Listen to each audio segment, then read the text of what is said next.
presidente, senhores senadores, caros palestrantes, especialmente meu querido amigo Marcelo, chama assim. O jornal de hoje aqui do Senado, esse jornalzinho que eu acho formidável, lembra que hoje comemoramos 190 anos do Senado. Hoje, faz 190 anos, 3 de maio de 1826. E lembra que na primeira sessão, senador, Dom Pedro I, presente, fez um apelo aos senadores que se preocupassem com duas coisas: as contas nacionais e a educação da mocidade. Ele chama aqui a fazenda pública, as contas nacionais. Eu imagino a cara de Dom Pedro I, chegando aqui e vendo nós, senadores, desde as 10 da manhã aqui, para discutir erros, equívocos e irresponsabilidades nas contas públicas, levando a essa necessidade quase, essa tendência, esse desafio trágico de um impeachment. Mas é a realidade desse tempo todo. E isso por quê? Essa é uma pergunta que eu tenho insistido. Onde é que nós erramos? Não apenas a presidente Dilma. Nós erramos porque não fizemos as reformas necessárias, inclusive essa de cuidar da educação da mocidade que Dom Pedro pedia. O Lavener falou do Syriza e do Podemos, na Grécia e na Espanha. Partidos que estão surgindo como alternativas para o estabelecimento político que envelheceu, caducou. É verdade. Mas nós começamos 30 anos antes deles. O PT era o Syriza. O PT era o Podemos. O PT era diferente, um novo partido, fora dos partidos tradicionais. E nós fracassamos. Eu digo nós, Lindbergh, com toda, no meu íntimo. Eu fui 15 anos do Partido dos Trabalhadores, não tem por que esconder, tenho orgulho disso. Nós fracassamos. Faz 10 anos que eu encontrei um outro rumo. Nós fracassamos, e desculpe a palavra forte, mas é que eu estou ouvindo contra mim. E traímos. O PT traiu. E o PT fracassou como proposta. Em que sentido? No sentido de que prometemos ser o partido da ética. E estamos, nesse momento, depois de 13 anos no governo, saindo, se houver um impeachment, mas se não daqui a mais 2 anos e meio, como um partido carimbado pelo Petrolão, pelo Mensalão, pela propina. Fracassamos. A gente tem que refletir sobre o que fizemos para acontecer isso. Nós, brasileiros todos, PT especialmente. Nós que tentamos enfrentar esse problema, aí eu falo especificamente, nós que estamos tentando enfrentar isso, somos chamados de golpistas. Quem deu golpe? Houve golpe, sim, na maneira como foi conduzida a campanha de 2014, com mentiras por um marqueteiro que está preso, propondo coisas que não foram feitas. Foi um golpe contra os 53 milhões de eleitores. E aí é que eu quero provocar, sobretudo, os que continuam na sigla. Eu sinto que há uma resistência a reconhecer os erros. Eu lamento que não esteja aqui a nossa psicóloga, senadora Marta. Eu acho que sofre-se daquilo que se chama em psicologia de negação da realidade. As pessoas que são traídas tendem a não querer ver.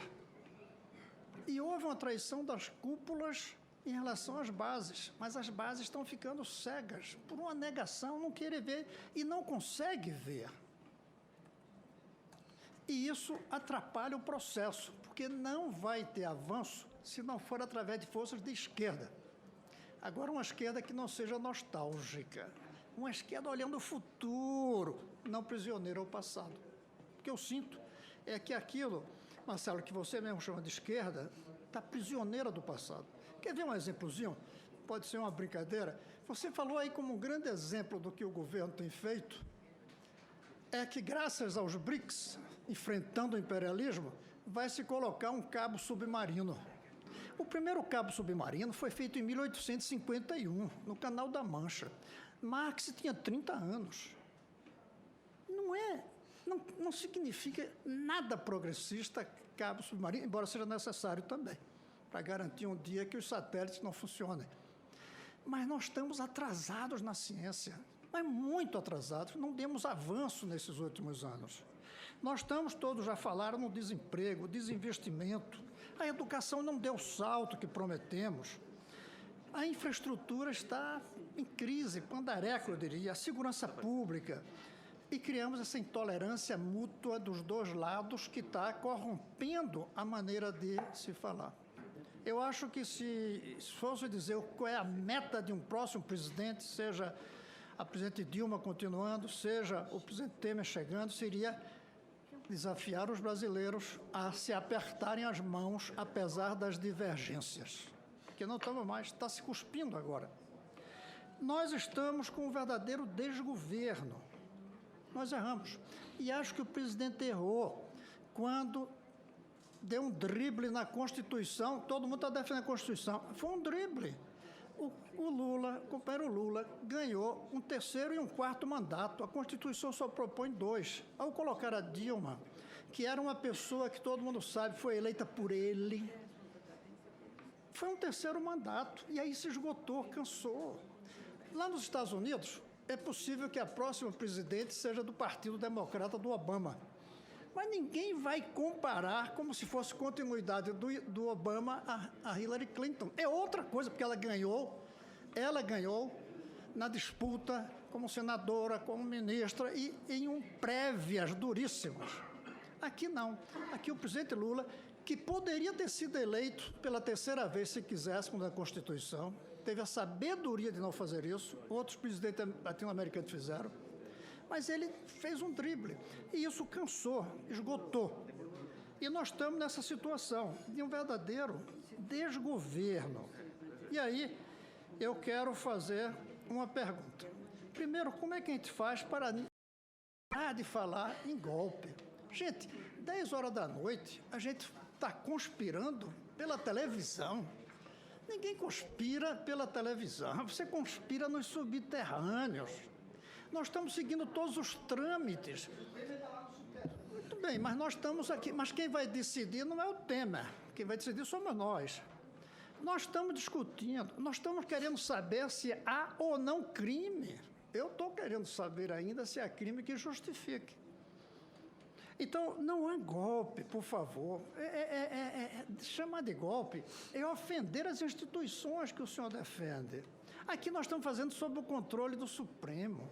Um rito complicado, não é brincadeira, desde as 10 da manhã até agora aqui, todos os dias. Golpe. Golpe seria com tanque de guerra ao redor. Não tem tanque de guerra à vista. Seria propondo já, sabendo que vai se fechar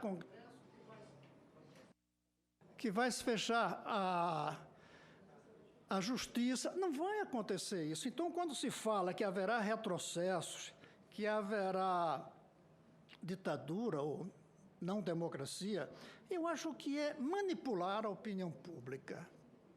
Eu aceito dizer que não houve crime, que não justifique o impeachment. Eu aceito que se diga isso, claro, para isso quem está aqui, aliás. Aceito que se diga que é um erro interromper o mandato de um presidente pela segunda vez em 4. Ou seja, aqui a gente tem um presidente que conclui, tem um presidente que não conclui, tem um que conclui e outro que não conclui o mandato. Agora, golpe não. Golpe é uma ofensa ao que nós estamos fazendo aqui. De qualquer maneira, eu quero fazer uma pergunta. O que é que a gente pode fazer que não seja um impeachment? Tendo uma presidente que tem mais 2 anos e meio, que não tem nem 1/3 do parlamento com ela mais. Não vamos querer, como alternativa, que ela imponha um governo autoritário, fechando o Congresso. Com uma perda de credibilidade por conta da maneira como conduziu a campanha e o que fez nas primeiras semanas depois. Com um desgoverno pela crise econômica, que tantos de nós alertamos. Vocês, cientista político, juristas, cientista político, o que a gente faria se não fosse um impeachment? Porque o que se diz é que o impeachment é dramático demais, é como uma pena de morte. Embora aqui eu discorde quando se fala personalizando com a presidente Dilma. A gente está falando da presidência da República. Eu não gosto de personalizar nela. Aqui a gente não está discutindo a ela pessoalmente. Mas aqui fica a minha pergunta. O que é que a gente pode fazer, se não for um impeachment, para recuperar a esperança, recuperar os investimentos, para dar credibilidade outra vez à presidência da República? É isso, essa é a minha pergunta, que eu não dirijo a nenhum especialmente, mas gostaria de ver o acúmulo dos três para me dizer que alternativa teríamos. Simplesmente esquecer tudo isso aqui e a presidente continuar, isso basta? Se não for o impeachment, o que é possível fazer para o Brasil retomar o rumo que hoje nós não temos? Pois não. A minha vai ser bem breve. Pois não, professor. Vai ser muito breve. Pois não, professor. A resposta é de encerramento também da palavra dos nossos convidados. Bem, senador Cristóvão Buarque, reafirmando aquilo que disse no início, eu sou admirador de Vossa Excelência de longuíssima data. E a minha intervenção também vai ser a minha intervenção final, e o que eu posso falar? Tecnicamente, embora não se trate de Dilma Rousseff, a responsabilidade pelo crime, nesse campo, é da presidente ou do presidente em exercício. Não é uma responsabilidade de governo. No parlamentarismo, trabalharíamos responsabilidade de governo. Aqui não, com o processo de impeachment, trabalhamos necessariamente uma responsabilidade política, mas também subjetiva, que envolve ligar, vincular aquele presidente, o vice-presidente ou o ministro do Supremo Tribunal Federal a algum tipo de comportamento. Bem, esse é um ponto, e Vossa Excelência, eu fui juiz 25 anos, um dia me perguntaram, pretende voltar? Nunca mais. Fui muito feliz, mas eu não quero julgar mais nada. Eu não apito partida de futebol, senador. Eu não me envolvo em julgamentos. E não gostaria de estar no lugar de Vossa Excelência, senadores e senadoras, porque é efetivamente dramático o munus que Vossas Excelências irão exercer. Mas é o munus dos senadores, ainda bem que está no Senado. Uma casa, nós assistimos hoje, me parece, aqui é a minha impressão, algo de altíssimo nível. Um debate cansativo é dever nosso, convidados, mas é nosso dever cívico. É nosso dever cívico. Então, estamos aqui exaustos, mas com algum sentimento de que talvez tenhamos dado alguma contribuição. Mas o debate foi de alto nível e Vossas Excelências têm essa responsabilidade. A pergunta que Vossa Excelência nos fez, e por isso eu pedi, porque a minha resposta vai ser muito simples, eu, na realidade, a devolvo a Vossa Excelência e a toda a classe política. Porque não podem atribuir aos institutos e aos agentes jurídicos a responsabilidade, quer pelo processo de impeachment ou por qualquer outro processo legal, ainda que de natureza comum, resolver uma questão política. Esta questão política ela requisita a atuação dos políticos. Vossa Excelência e outros tantos que estão aqui, senadoras e senadores, remetem a uma... Eu escrevi isso, esse texto circulou muito. Remetem a um tempo de Ulisses Guimarães, de Franco Montoro, de Mário Covas, de Leonel Brizola, de políticas de altíssimo nível, políticos de altíssimo... O Brasil, da mesma maneira que o Brasil tem o dever de se orgulhar dos seus juristas, dos seus cientistas, do Pinguelli, do Nicoleles, tem também o dever de se orgulhar dos seus políticos, mas eles é que têm que trazer para si essa responsabilidade. Se deixarem com o processo de impeachment, estão deslocando essa responsabilidade. Eu gostaria muito que Vossa Excelência pensasse nisso. Porque, se não há crime de responsabilidade, mas eu sinto que é necessário, respondendo um pouquinho também ao senador Dário, resolver essa situação de qualquer maneira, eu estou deslocando para um procedimento que não é adequado a solução de uma questão política. E esta questão política, Vossa Excelência sabe melhor do que ninguém. uma questão política na democracia não se resolve com facilidade. Ela se resolve com muita dificuldade e com algum sacrifício de todas as partes. Então, eu não lhe devolvo, como professor, eu não estou lhe devolvendo a pergunta num sentido de que não saberia responder. Estou lhe devolvendo porque, na minha opinião, essa resposta tem que ser dada pela classe política, politicamente. O que eu poderia dizer nas minhas palavras finais? Oposição e situação, nesse momento, elas não devem existir neste juízo político que é o Senado. Oposição e situação devem estar leais à institucionalidade. Se, no seu convencimento, a partir dos elementos, há base para processo, para afastamento, é uma coisa, siga o seu convencimento. Se não há, siga o seu convencimento de que não há. Não podemos ter medo da reação das pessoas por fazer cumprir a Constituição. Porque, como Vossa Excelência impactou naquele momento inicial pela manhã, nós não temos o domínio do futuro, senador. Então, a única bússola, a maneira de reduzir os danos é dizer: o pacto que se construiu aqui em 1987, 1988, nós estamos seguindo. O pacto básico de respeito ao Estado de Direito. Essa é a solução.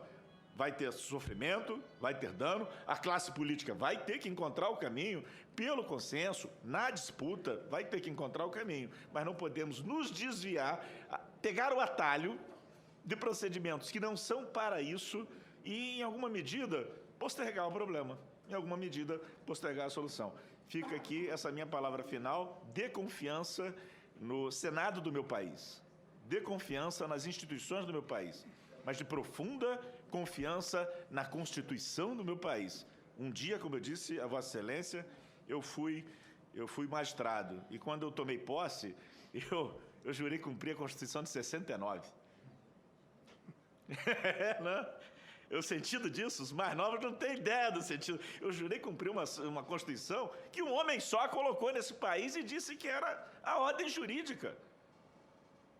Os senhores não têm a ideia da felicidade que foi para a minha geração, aquele momento em que nós passamos a poder cobrar dos novos magistrados aquele juramento, mas ligado ao Estado de Direito. Jurar, cumprir uma Constituição produzida num processo constituinte, democrático, olhando para o futuro, com todas as dificuldades que o Brasil sempre teve e com todas as dificuldades que qualquer sociedade humana sempre terá. Então, essa é a minha mensagem final. Agradeço enormemente a paciência de todos e cumprimento meus colegas de mesa. Agradeço, presidente, pelo convite. Foi uma honra muito grande estar aqui. Muito obrigado. Palavra ao professor Ricardo Lodier. Obrigado, presidente. Chegamos vivos até agora. Não foi fácil para nenhum de nós. A controvérsia. Mas eu vou responder as 3 perguntas em bloco do senador Dário Berger, do senador Garibaldo Alves, do senador Cristóvão Buarque, e fazer minhas considerações finais. Começar pelo senador Dário Berger. Eu tenho a mesma preocupação de Vossa Excelência no que tange ao pedaço do orçamento que é consumido com taxa de juros. Esse é um problema que o vice-presidente José Alencar tratava diariamente.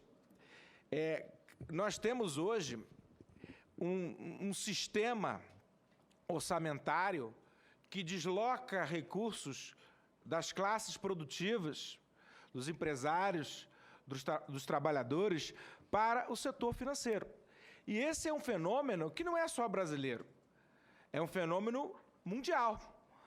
E como Vossa Excelência bem colocou, nós hoje, e isso não é mundial, praticamos uma taxa de juros que os países com o mesmo porte econômico que o nosso não praticam. A Europa e os Estados Unidos enfrentaram a crise econômica de 2008, zerando taxa de juros. Nos Estados Unidos tivemos taxas de juros negativas. E aqui no Brasil, praticamos essa taxa de juros tão alta, que há esse deslocamento da riqueza nacional. E vejam que aqui é a maior amostra que nós não estamos aqui falando em nome do governo. Nós temos vários pontos de crítica. No que tange a existência de crime de responsabilidade, a nossa posição é coincidente com a do governo. Mas me parece que todos os brasileiros têm esse sentimento de que é muito difícil crescer com uma taxa de juros tão elevada. Isso consome fatias do orçamento que faltam em outros lugares. Falta na saúde, falta na educação, falta na segurança pública, falta no transporte, como Vossa Excelência bem colocou. Essa é uma preocupação que eu tenho há muito tempo. Não acho que tenhamos uma inflação de demanda que justifique tal taxa de juros e que isso causa uma grande sangria no orçamento público, não tenho a menor dúvida. E é nesse contexto, eu tenho a honra de responder a pergunta do senador Garibaldo Alves. Garibaldo Alves é uma das referências políticas de todos os democratas desse país e que coloca a questão da meta fiscal. E eu gostaria de associar as duas questões, da taxa de juros e da meta fiscal. Como é difícil cumprir uma meta primária com uma taxa de juros nessa exorbitância. E a meta, senador Garibaldi, a meta foi feita para ser cumprida. É óbvio, mas a meta depende da existência de receita. E é claro, Vossa Excelência tem toda a razão, se a meta é inexequível por qualquer motivo, ela precisa ser alterada pelo Congresso Nacional. A grande dúvida que nós temos aqui, quer dizer, eu não tenho dúvida, mas a grande questão que nós temos que nos perguntar é se, entre o momento que o governo manda o projeto para cá e a sua aprovação, é possível a edição de decretos que abram créditos suplementares ou não. Essa é a questão que tem que cumprir a meta, todos nós estamos de acordo. E há uma preocupação grande quando a meta é descumprida e depois muda descumprida de novo. Isso mostra a deteriorização das finanças públicas do nosso país. Mas isso é fruto da deteriorização do quadro econômico do nosso país. Não tenha dúvida. Não me parece que nada disso seja causa, isso é efeito da deteriorização da economia brasileira. Quer dizer, então, a pergunta é, entre o momento que o governo manda o projeto para o Congresso e o momento que o Congresso Nacional aprova esse projeto, pode baixar decreto ou não pode? A resposta que o TCU dava até outubro de 2015 é: pode. Está aqui. Eu li mais cedo, não há necessidade de ler de novo. A resposta que o TCU deu é: pode. O que houve foi a alteração dessa interpretação do TCU. Esse voto que Vossa Excelência leu, ele espelha a atual posição do Tribunal de Contas da União, mas não espelhava a posição do Tribunal de Contas da União quando esses decretos foram baixados. Essa preocupação que o senador tem, todos nós temos. Mas é preciso entender que as decisões do Tribunal de Contas da União servem como fonte de orientação de todos os gestores públicos do nosso país. E, nesse sentido, quando esse voto que Vossa Excelência leu foi proferido, quando o acórdão do TCU veio, o acórdão final veio, em outubro de 2015, o governo federal mudou a sua prática. Evidentemente, nós não podemos ter uma jurisprudência que surpreenda, uma jurisprudência que retroaja. Não é só a lei que não pode retroagir. Vejam, senhores, se a lei que os senhores fazem não pode retroagir, com muito mais razão, a aplicação que os outros poderes e o TCU dão a esta lei que os senhores fazem, evidentemente também não pode retroagir. Senão, a retroatividade não funciona, porque é o aplicador da lei que dá a sua efetividade. E, por fim, respondendo ao senador Cristóvão, quem eu tenho profunda admiração, tivemos a oportunidade de estar juntos recentemente, ainda não consegui ler aquele livro, existiam coisas para ler aqui nesses dias, mas prometo fazê-lo. Eu quero dizer, senador, que essa resposta é a mais difícil de todas. essa resposta, o que fazer se o impeachment não for aprovado? Eu quero dizer que o impeachment não é a solução para esses problemas. Porque no momento em que nós nos afastamos da ordem constitucional para resolver os nossos problemas políticos, nós estamos abrindo uma caixa de Pandora, onde não sabemos tudo que sairá de lá. É claro que os excessos retóricos existem de lado a lado, uns falam em golpe, outros falam em pedalada, mas, na verdade, o que nós temos aqui é a discussão se o mandato presidencial pode ser interrompido, independentemente da comprovação de flagrante violação da Constituição por crime orçamentário. Fora desse caminho, e acho que nos esforçamos hoje aqui para mostrar que não houve crime de responsabilidade, fora desse caminho, tudo pode acontecer. É claro que não está se falando em golpe aqui no sentido da Guerra Fria. Não está se falando em golpe de fechamento do Congresso, nem de o judiciário amordaçado. Eu acho que ninguém tem isso em mente.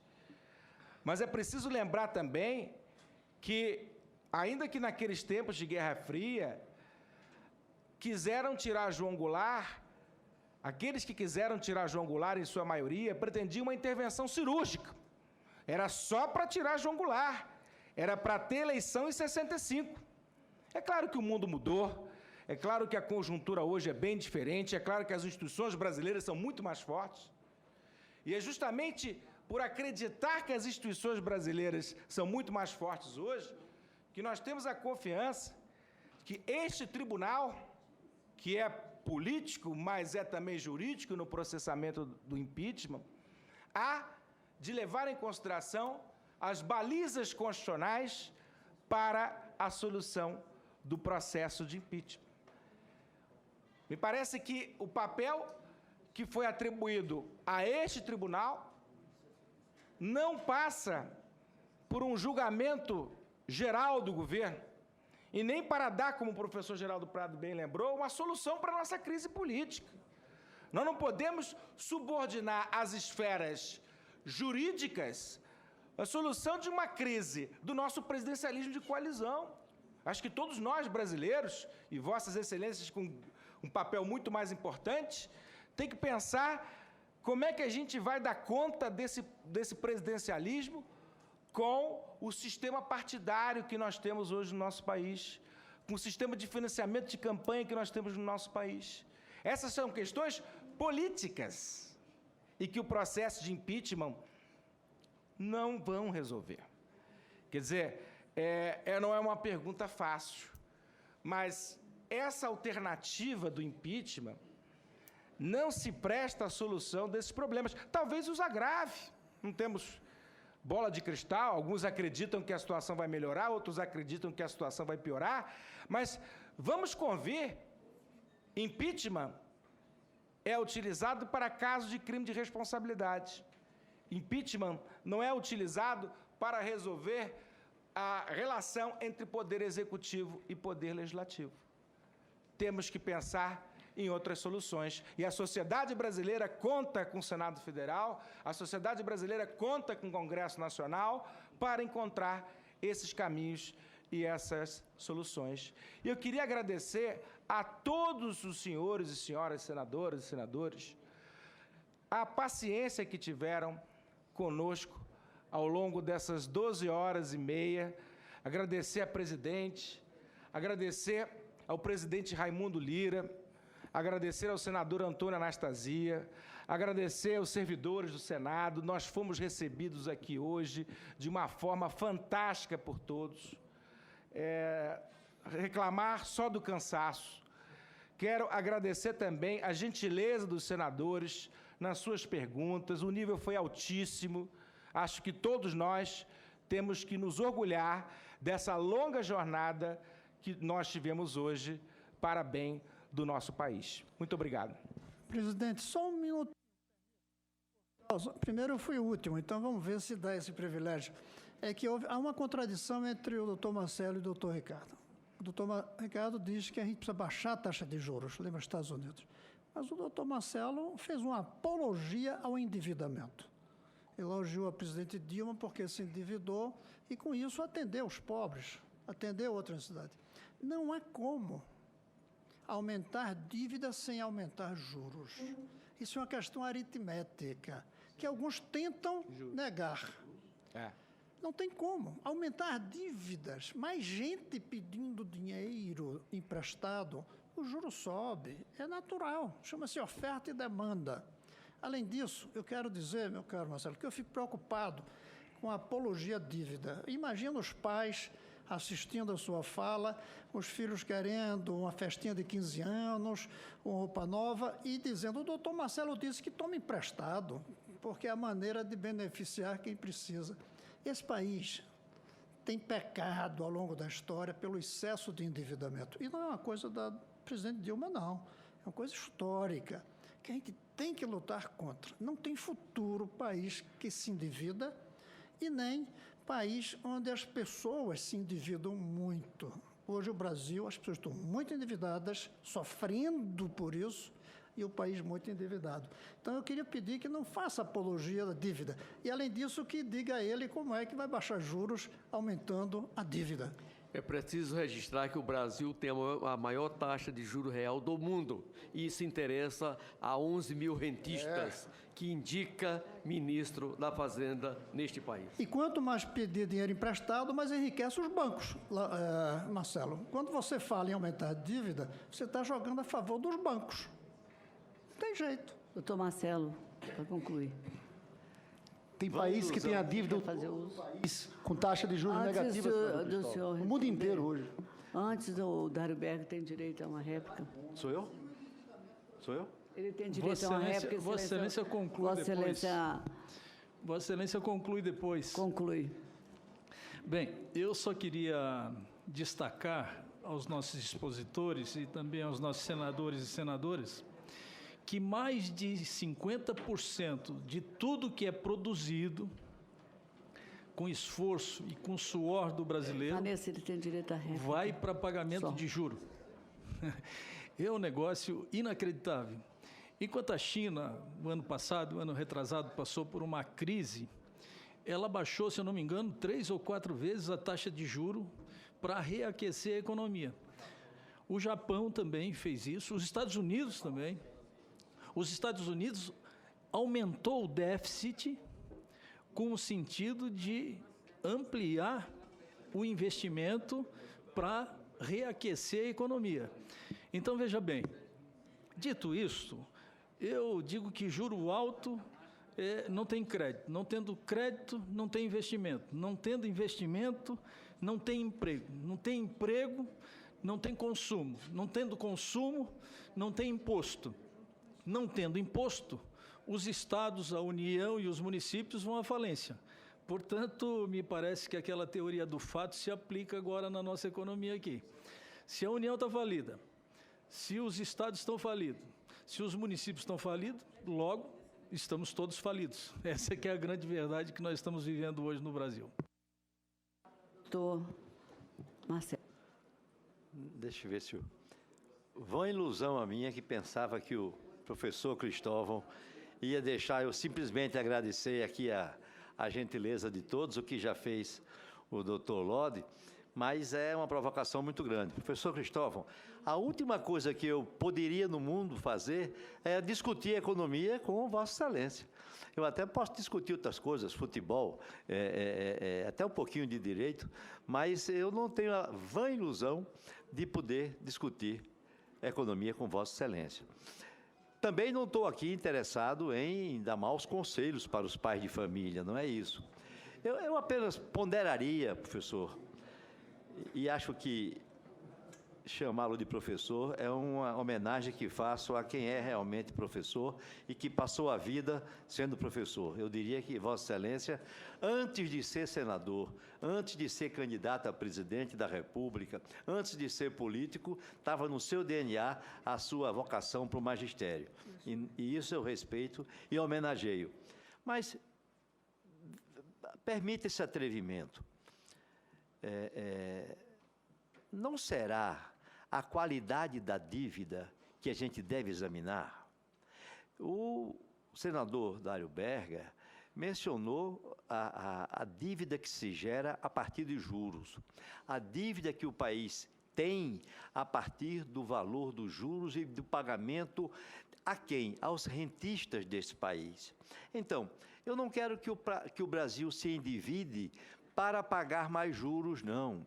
Porque, como a gente sabe que é maior, e acho que Vossa Excelência também sabe isso, mais do que eu, 100 vezes, que os juros que nós pagamos ao serviço da dívida, a Fatorelli já provou isso há não sei quanto tempo, todo mundo sabe dessa sangria que nós temos da dívida externa. Tudo que o erário arrecada, praticamente a metade é para pagar os juros da dívida. Quando eu digo que é preciso investimento, não é investimento numa dívida ruim, não. Eu quero que as famílias estejam conseguindo crédito para a educação, quero que as famílias estejam conseguindo crédito para melhorar o plano de saúde dos seus filhos. Eu não quero, professor Cristóvão, que as famílias se consumam na mão dos agiotas. Não estou propondo que o país se consuma e se entregue e se venda na mão dos agiotas, não. Os agiotas são os fundos abutres que quase acabaram com a Argentina. Os agiotas são os rentistas que estão exigindo que se aumente a taxa de juros para os seus papéis renderem mais. Os agiotas são aqueles que estão acabando, sim, com a crise do capitalismo. Estamos todos perdidos, senador Dário Berger. Se o capitalismo afundar, acabou. Então, quem está avisando que se o capitalismo não superar a taxa de rendimento a partir do capital e tiver mais rendimento a partir da indústria, não se sustenta, estola. E o sistema não se sustenta em pé. De modo, meu querido professor Cristóvão, veja que pecado mortal estou cometendo.